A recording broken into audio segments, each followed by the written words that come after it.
to Virtual Story Time. Yes, this week we are talking about lazy things. Sometimes it's good to be really lazy. There's so many different kinds of animals and people that are very lazy, and we're going to tell you some stories about them. We sure are, so sit back, enjoy, and we will catch you after the puppet show. Bye. I'm going to read a book about Sparky, and Sparky is a sloth. They move very slow, and some people might think that they're kind of lazy. Let's find out. I wanted a pet, a bird or a bunny or a trained seal. My mother said no to the bird, no to the bunny, and no, no, no to the trained seal. I asked her every day for a month until she finally said, "You can have any pet that you want as long as it doesn't need to be walked or bathed or fed." I made her promise. Then I went to see the school librarian.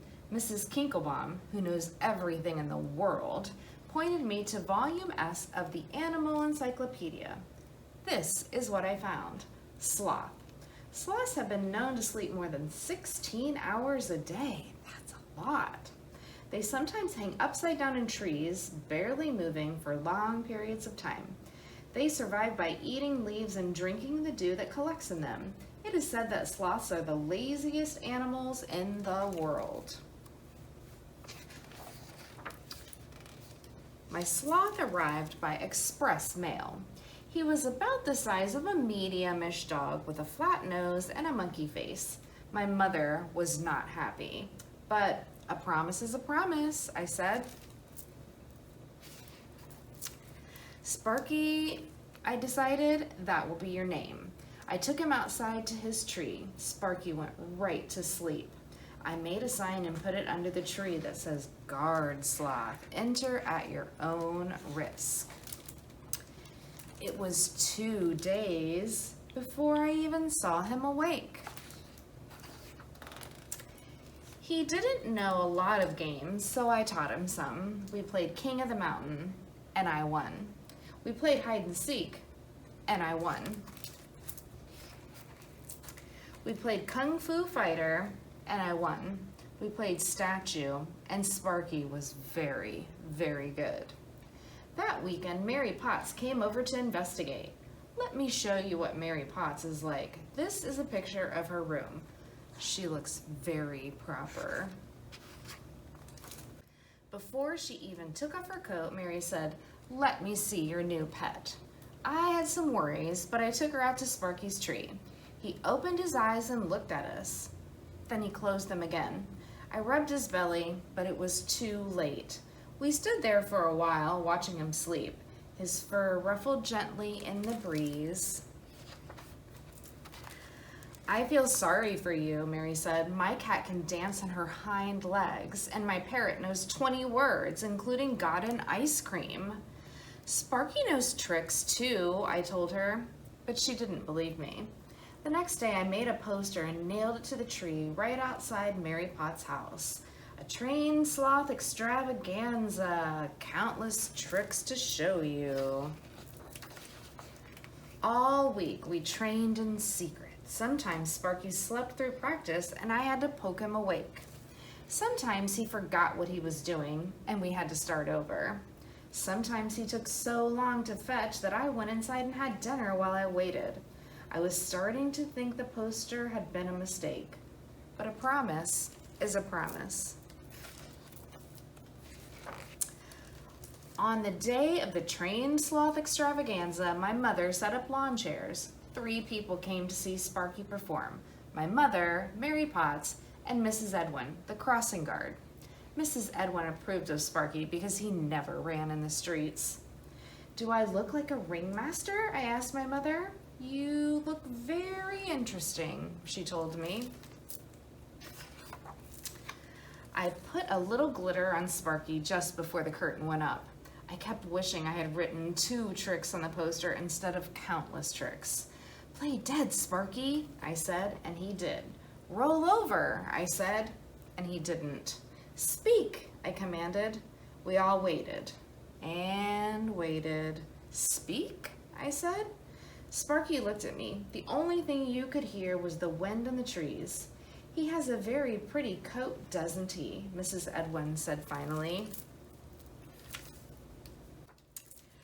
You can't just invent a brand new pet like that, Mary told me. A pet no one's ever had. My mother came out with lemonade and cookies, but everyone said they had to be going. Sparky and I watched them. Then my mother made me put the chairs away.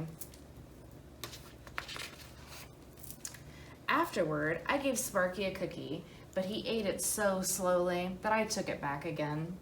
It was getting dark out. I looked at him and he looked at me. You could hear all the neighboring dogs barking. I reached over and tagged him on his paw. You're it, Sparky, I said. And for a long, long time, he was. The end. And I'm going to read you a story called Tops and Bottoms. Once upon a time, there lived a very lazy bear who had lots of money and lots of land. His father had been a hard worker and a smart business bear, and he had given all of his wealth to his son. But all Bear wanted to do was sleep. What do you think it sounds like when the bear is sleeping? Do you think he snores really loud? Does he go, probably even louder than that? Not far down the road lived a hare. Although Hare was clever, he sometimes got into trouble. He had once owned land too, but now he had nothing. He had lost a risky bet with a tortoise and had sold all of his land to Bear to pay off the debt. Hare and his family were in very bad shape. The children are so hungry, Father Hare. We must think of something, Mrs. Hare cried one day. So Hare and Mrs. Hare put their heads together and cooked up a plan. I wonder what they're going to try. The next day, Hare hopped down the road to Bear's house. Bear, of course, was asleep. Hello, Bear, wake up. It's your neighbor Hare, and I have an idea. Bear opened one eye and grunted. We can be business partners, Hare said. All we need is this field right here in front of your house. I'll do the hard work of planting and harvesting, and we can split the profit right down the middle. Yes, sir, Bear, we're in this together. I'll work and you sleep. Huh? Said Bear. So, what will it be, Bear? Asked Hare. The top half or the bottom half? It's up to you, tops or bottoms.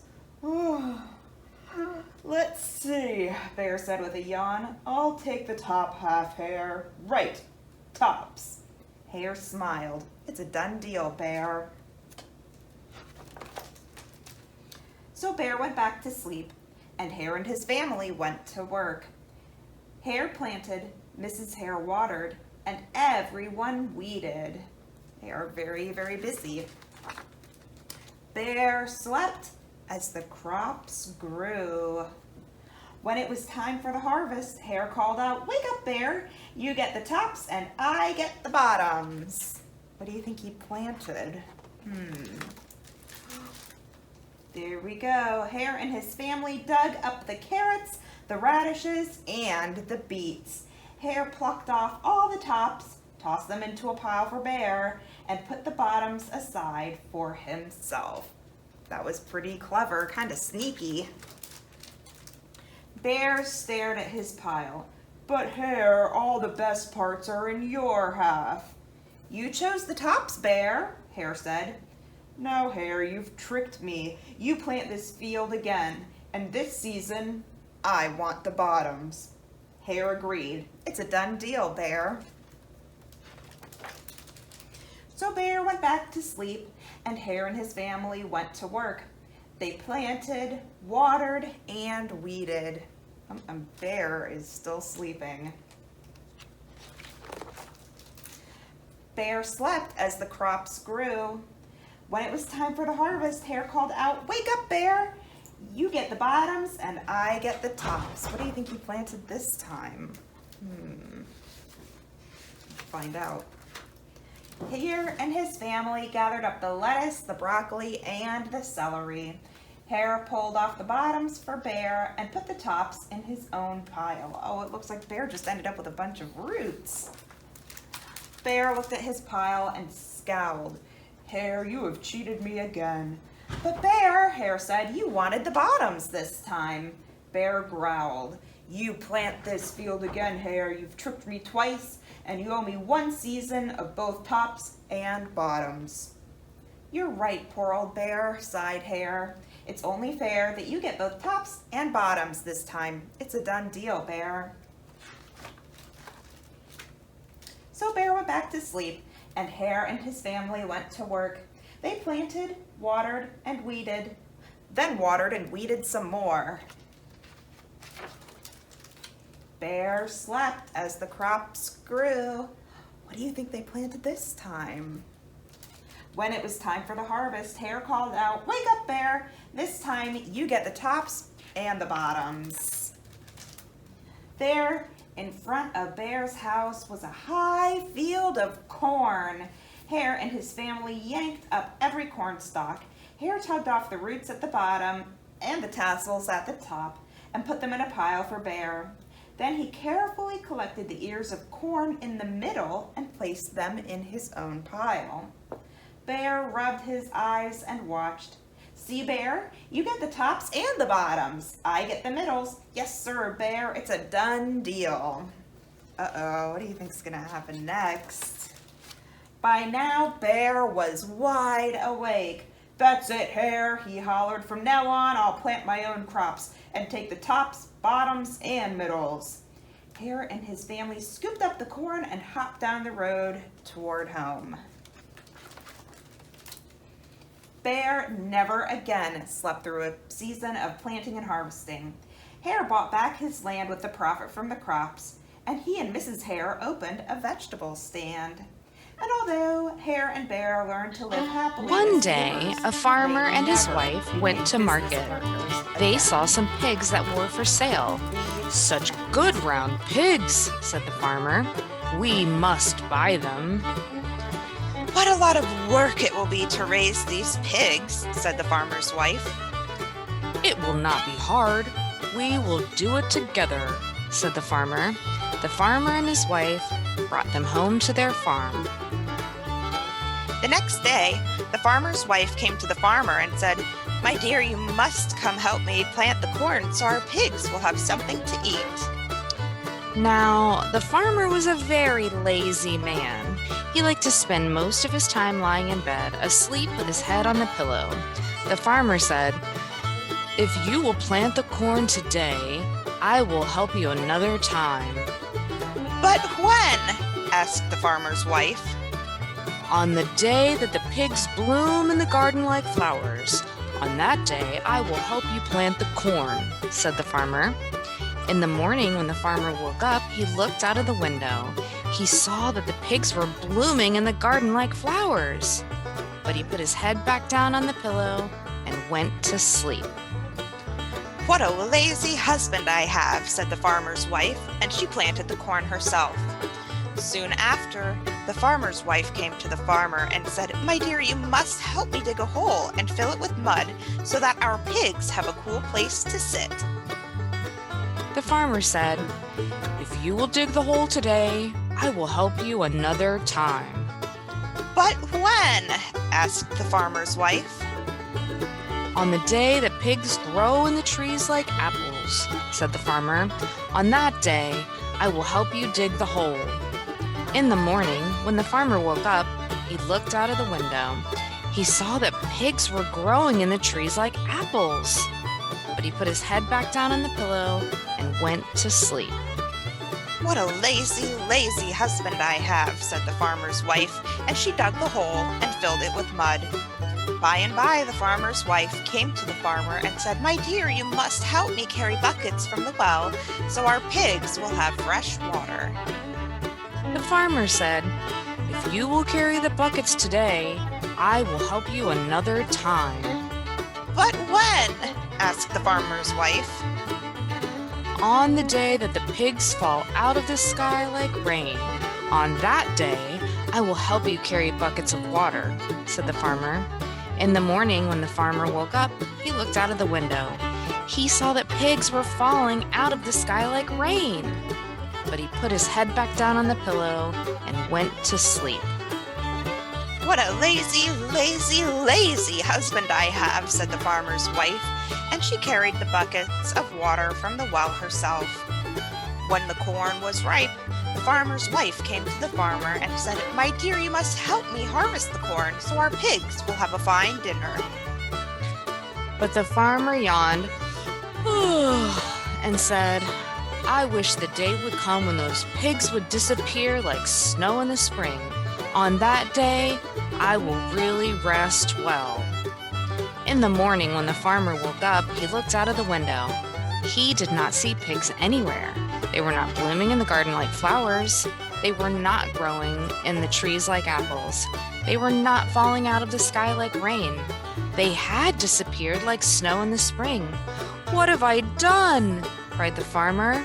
"What has happened to our wonderful pigs?" The farmer called his wife to his bedside. "My dear," he said, "you must help me look for our lost pigs." The farmer's wife said, "If you will look for them today, I will help you another time." "But when?" asked the farmer. "On the day you jump out of bed, put on your clothes, and promise never to be lazy again," said the farmer's wife. "On that day, I will help you look for our lost pigs." The farmer quickly jumped out of bed. He put on his shirt and pants and boots. He fell on his knees and cried, "I will never be lazy again." "Good enough," said the farmer's wife. The farmer's wife ran outside and opened the cellar door. All of the pigs came bouncing out into the sunshine. The farmer helped his wife harvest the corn. He helped her cook the meal. Then the farmer's wife, and the pigs sat down to a delicious dinner of corn pudding and hot corn muffins. On that day, the farmer promised always to keep his promise, and from that day on, he did. The end.